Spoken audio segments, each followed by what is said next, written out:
नमस्कार, बहुत बहुत स्वागत है आपका हमारे चैनल पर। उत्तर प्रदेश की 9 विधानसभा सीटों पर उपचुनाव होगा। अब योगी आदित्यनाथ का वो नारा लगातार चर्चा का विषय बना है जो हरियाणा चुनाव में दिया गया था, बटेंगे तो कटेंगे। अब उसके अगेंस्ट में समाजवादी पार्टी रोज कोई ना कोई एक नया नारा गढ़ी लेती है। अब एक नया नारा आज दिया गया है, जुड़ेंगे तो 400 का सिलेंडर और बटेंगे तो 1200 का सिलेंडर। अब पूछ लेते हैं, कुछ लोग जुड़े हुए हैं, बात कर लेते हैं क्या राय रखते हैं इन चुनाव को लेकर, क्योंकि 27 और 29 को लेकर भी इसी चुनाव के सहारे आसार लगाए जा रहे हैं विपक्षी पार्टियों की तरफ से। उत्तर प्रदेश में 9 सीटों पर उपचुनाव।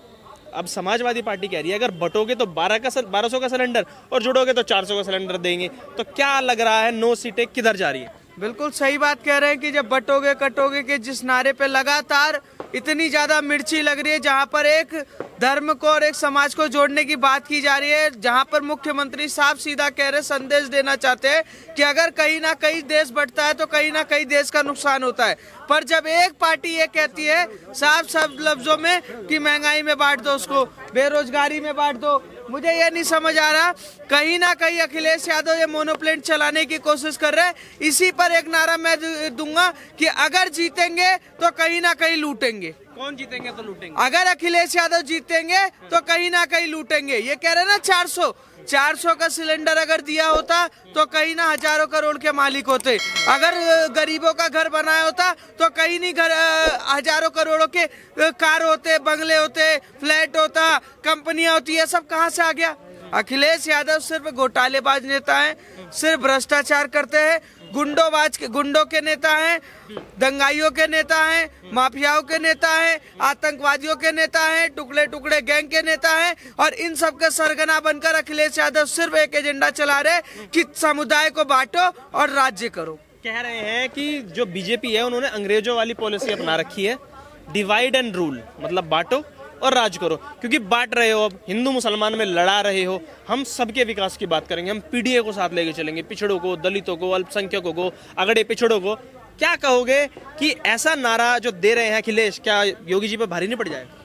ये नारा देकर वो एक चीज दिखाना चाहते हैं कि जिस तरीके से तिल मिलाए हुए ना 70 सालों से, सर मैं एक बात जानता हूं कि पूरे देश को सिर्फ कांग्रेस तो लूट रही थी। क्षेत्रीय पार्टी आती है वो लगातार लूटती है। जब योगी आदित्यनाथ एक ऐसा बयान देते हैं जहां हिंदुत्व को कहा जाता है कि आप एक साथ जुड़ने का काम करिए। जब हिंदू जुड़ा तो राम मंदिर बना, हिंदू जुड़ा तो सीए लगा, हिंदू जुड़ा तो 370 हटा, हिंदू जुड़ा वक्फ बोर्ड के लिए संशोधन आया, हिंदू जुड़ा तो कहीं ना कहीं 3 तलाक हटा, हिंदू जुड़ा तो भारत में गद्दारों पे कार्रवाई हुई। और जिस तरीके से हिंदू जुड़ता जा रहा है उस तरीके से इनके दर्द भी उठता जा रहा है। और ये देश के लिए जरूरी है कि जहां हिंदू बट रहा है तो वहां कट रहा है। बांग्लादेश में बटा कटा, कनाडा में बटा तो कहीं ना कहीं पीटा गया, पश्चिम बंगाल में बटता है कहीं ना कहीं काटा और पीटा जाता है, कहीं ना कहीं कश्मीर में बांटा गया तो हम कटे।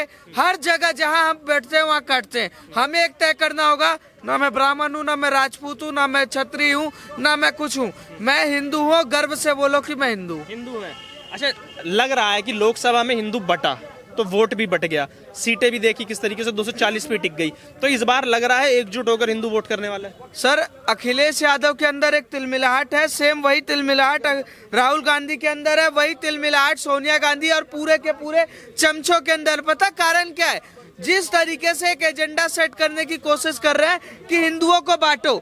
अंग्रेज की नीति तो इन्होंने अपनाया, भारत के संविधान के थ्रू इन्होंने हिंदुओं को बांटा, एससी में, ओबीसी में, मतलब कई तरीके के जातियों में बांटा, ब्राह्मण, क्षत्रिय, राजपूत कई में बांटा। पर जब मोदी आते हैं, योगी आते हैं तो वो क्या कहते हैं कि जब मुसलमान अपने आप को कहता है कि 72 फिरका होने के बाद भी वो कहता है मैं मुसलमान हूँ, तो हिंदू अपने आप को हिंदू कहेगा तो किस बात की दिक्कत हो गई? और किसको हम बांट रहे हैं भाई जी? हम अपने समाज को जोड़ने की बात कर रहे हैं। हमारे समाज में अगर कोई व्यक्ति किसी नाराजगी से बटा हुआ है तो हम जोड़कर उसको अपने समाज को मजबूत करेंगे। और जब समाज मजबूत होगा तो देश मजबूत होगा। क्योंकि इस देश का सबसे बड़ा फाइनेंस स्ट्रक्चर कोई चला रहा है तो हिंदू चला रहा है, इस देश की इकोनॉमी कोई चला रहा है तो हिंदू चला रहा है, इस देश की सारी इंफ्रास्ट्रक्चर कोई चला रहा है तो हिंदू चला रहा है। यहाँ तक कि इस देश के संसाधनों को अगर कोई तरीके से यूज कर रहा है तो हिंदू यूज कर रहे हैं। तो जब हिंदू अपने देश को माँ मानते हैं, हिंदू इसको अपनी मिट्टी, इस देश की माटी को अपना धूल मानते, तो उनको वो जब साफ सीधा कह रहे हैं कि ये देश हमारा है और हम जुड़ कर रहेंगे, तो क्या दिक्कत है? क्या दिक्कत है? जैसे कह रहे हैं कि इस बार जो उपचुनाव है वो योगी जी की नाक का चुनाव बन गया, क्योंकि जब लोकसभा के नतीजे विपरीत आए थे तो सबसे ज्यादा योगी आदित्यनाथ की बात की गई थी। तो क्या चुनाव में, उपचुनाव में जीत दर्ज कर पाएंगे, अखिलेश यादव को पछाड़ पाएंगे? देखिए, मैं साफ सीधा कहूँगा, मतलब साफ बात कहूँगा, ठीक है।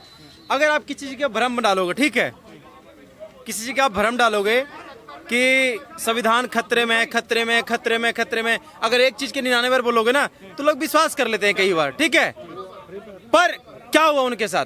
जो वोट दिए, जो बात किए थे कि 8,500 देंगे, खटाखट देंगे, ठपा ठप देंगे, घटाघट देंगे, इनका इतना गलत सब था कि इसका अर्थ गलत आता है, ठीक है ना। ये 8,500 दे पाए, ठीक है। और जब संविधान का बात तो आया तो अनुराग ठाकुर जी पूछे कि संविधान में कितना पेज होता है, इनकी बोलती बंद हो गया, ठीक है। और जिन दलित भाई को काटना चाहे, वही दलित भाई हरियाणा के अंदर इस बार बीजेपी का झंडा गाड़ने वाला वही व्यक्ति थे। और रही बात, ये बात करते हैं जाति जनगणना का, ठीक है, आप जाति जनगणना कराइए, मैं तैयार हूं, पर किसका? सिर्फ हिंदू का? भाई भारत में 5 धर्म वाले रहते हैं, 6 धर्म वाले, सारे का कराओ ना। क्यों? हिम्मत नहीं है? अगर जिस दिन राहुल गांधी बोल दिए ना कि मैं हिंदू के अलावा और थर्ड पार्टी का भी कराना चाहता हूं, सर धड़ से अलग कर देंगे इनके, सर धड़ से अलग कर देंगे राहुल गांधी का। जाति का रूप तो आप दे रहे हो, वो तो कह रहे हैं नहीं, आप जाति का रूप आप दे रहे हो, वो कह रहे हैं इसी के सहारे हम देश में सबको साथ लेके चलेंगे, जो पिछड़ गया है उसको हम साथ लेके चलेंगे। मैं एक चीज बात बताता हूँ, बीजेपी तो आ जाइए 10 साल से, अब क्यों नहीं 70 साल में आदिवासियों को अपने साथ लाए? क्यों अलग करके रखे उनको? क्यों उनको विकास से वंचित रखे? क्यों आप दलित भाई का, हमारे हिंदू भाई से उसको अलग कर दिए? पहले आपने आदिवासियों का अलग किया सनातन से, फिर सनातन से दलित भाई का अलग किया, अब क्या करे? जातिवाद करके अलग करना चाह रहे हो? यही आपका मानसिकता, यही आपका सोच है। तो कहीं ना कहीं अखिलेश यादव और राहुल गांधी का सोच यही है, ठीक है। आप जीते हैं, मैं इस पर विरोध नहीं करूंगा, जनता वहां वोट दी है, गलत से दी है, पर अब जो 9 सीट पे विधानसभा का जो चुनाव हो रहा है, कहीं ना कहीं आपको समझ में आ जाएगा। आपको इतना घमंड है, इतना अकड़ है ना, जो जनता आपको ऊपर बैठाई है ना, वो आपको गिराना भी जानता है, ठीक है। और रही बात, सनातन में हमेशा जो विपक्षी लोग आए हैं ना, सिर्फ जातियों में बांटने का बात की है, ठीक है। कभी ठाकुर ब्राह्मण कर दिए, कभी ठाकुर यादव कर दिए, कभी ठाकुर कोयरी कर दिए, कभी ठाकुर दलित कर दिए। ये कांग्रेस का मानसिकता शुरू से रहा है, ठीक है, कि जातियों में बांटो। अंग्रेज आए थे, क्या किए थे? फूट डालो राज करो, जातियों में डालो, फूट करो और राज करो, ठीक है। बीजेपी लगा रहे हैं, वो तो कह रहे हैं अखिलेश यादव कि डिवाइड एंड रूल की राजनीति तो बीजेपी कर रही है। सीधा कहना चाहता हूँ, ठीक है। मोदी जी आए, पहला बार जब जनधन के अकाउंट खुलाए, भाई साहब एक खाता खुलाने में 4 आईडी लगता था, 4 गारंटर लगते थे, 4 प्रूफ लगते थे, ठीक है। क्या जनधन अकाउंट जो खुला, क्या आपसे 4 प्रूफ मांगा गया? क्या 4 गारंटर मांगा गया? नहीं, सबका गारंटर मोदी जी बने, सबका आईडी मोदी जी बने, ठीक है। सबका अकाउंट खुला, ठीक है, अकाउंट खुला, कोई लोग के अकाउंट में पैसा रख पाते हैं, कोई नहीं रख पाते, पर अकाउंट तो खुला ना भाई साहब, जागरूक तो हुए ना। दूसरा, जब मोदी जी बोले कि सबको हर घर जल नल, सबका घर में जल नल पहुंचा है, ठीक है, जहां नहीं पहुंच रहा वहां पहुंच रहा है, ठीक है। दूसरी, सबके घर में शौचालय, सबसे ज्यादा स्वच्छ का बात होता था, ठीक है। अमेरिकन लोग आता था, बाहर के लोग आते थे, कहते थे यार खुले में शौच करते हैं इंडियन लोग, ठीक है, भारतीय लोग खुले में शौच करते हैं। आज डेट में हर घर में शौचालय है, या हिंदू हो, या मुसलमान हो, या सिख हो, या ईसाई हो, या क्रिश्चियन हो। ये किसके देन है? मोदी जी ने देन है। क्या इसमें मोदी जी जातिवाद किए हैं? क्या हिंदू मुसलमान किए हैं? क्या सिख ईसाई किए हैं? क्या क्रिश्चियन जैन किए हैं? नहीं किए हैं। सबको एक बराबर मोदी जी देख के 140 करोड़ जनता के सबको विकास दिया, ठीक है। दूसरा, सबको घर मिला, सबको घर मिल रहा है। जो मुसलमानों का हक है, जो हिंदुओं का हक है, वो मुसलमानों का हक है, जो मुसलमानों का हक है, ईसाई का हक है, सबको मिला है। अगर एक मुसलमान भाई बोल दे कि हमको नहीं मिला है घर, सबका साथ सबका विकास हुआ है, सबका साथ सबका विकास हुआ है। हाँ, मोदी जी विकास का बात करते हैं, हाँ मोदी जी 140 करोड़ का बात करते हैं, और ये करेंगे। मोदी जी हिंदू मुसलमान कर रहे हैं ना, सबको लेके चल रहे हैं ना, हिंदू मुसलमान सब एक साथ होके चलो, जब इसी में भारत का भलाई भी है, इसी में विकास भी है। मैं ये नहीं कहता हूँ कि मैं मुसलमान का विरोध करूंगा तो एक मैं हिंदूवादी हूँ, नहीं, मैं मुसलमान उसको विरोध करता हूँ जो भारत का गलत सोचता है, मैं उसको विरोध करता हूँ। जो एपीजे अब्दुल कलाम के राह पे चलता है ना, जो बिस्मिल्लाह खान के राह पे चलता है, मैं उनको हमेशा सल्यूट करूंगा। जय हिंद, जय भारत। बाकी रही बात कि जब वही मुसलमान भाई जब हिंदुओं के खिलाफ में आते हैं ना, जो कुछ कसाब का सोच के हैं, तब गुस्सा आता है भाई साहब कि ऐसा क्यों? आपके लिए तो मोदी जी कर रहे हैं ना, अब बहुत खुल के ना कि मोदी जी हमारे लिए किया है। अगर मोदी जी 1 रुपया हिंदू को दे रहे हैं तो 1 रुपया मुसलमान को भी दे रहे हैं। ये नहीं कि 1 रुपया मुसलमान हिंदू को दे रहे हैं, 8 आना मुसलमान को दे रहे हैं। अगर ऐसा है कोई मुसलमान भाई बताए कि हमको बेनिफिट नहीं मिला है। मोदी जी के रीजन में क्या है कि सबका साथ सबका विकास। मोदी जी अगर ऐसा भी बोल सकते थे, अगर उनको जितना था, अगर हिंदुत्व करने का रहता, हिंदू को अगर लेके चलना रहता, वो सीधा बोलते कि 140 करोड़ नहीं 100 करोड़ मैं हिंदू के साथ में लेके चलता हूँ, ठीक है। 100 करोड़ में सिख ईसाई क्रिश्चियन सब आते हैं और लोग के छोड़ देता, ठीक है, और लोग के छोड़ देता। बाकी ऐसा नहीं, मोदी जी का सोच जो है ना वो लोह पुरुष वाला है, महान पुरुष वाला है, ठीक है। उनको महान रखिए, इसलिए कि वो सबको लेके चलने वाले हैं। आज पूरा वर्ल्ड के लीडर मोदी जी को सलूट कर रहे हैं। और चाइना जैसा व्यक्ति जो चाइना के अंदर मुसलमानों को जीने नहीं देता है, क्यों मुसलमान हिंदू यहाँ के भारत के मुसलमान चाइना के ऊपर नहीं बोलते, कभी नहीं बोलेंगे, क्योंकि वहाँ पे मुसलमान को तो लग रहा है इस बार का जो चुनाव होने वाला है वो बीजेपी के पक्ष में जाने चाइना जैसा देश,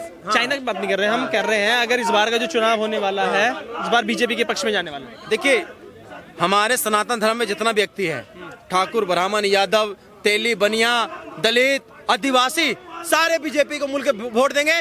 और जो एपीजे अब्दुल कलाम के सोच के हैं वो बीजेपी के वोट देंगे। जो भारत का विकास देखना चाहते हैं वो बीजेपी का वोट देंगे।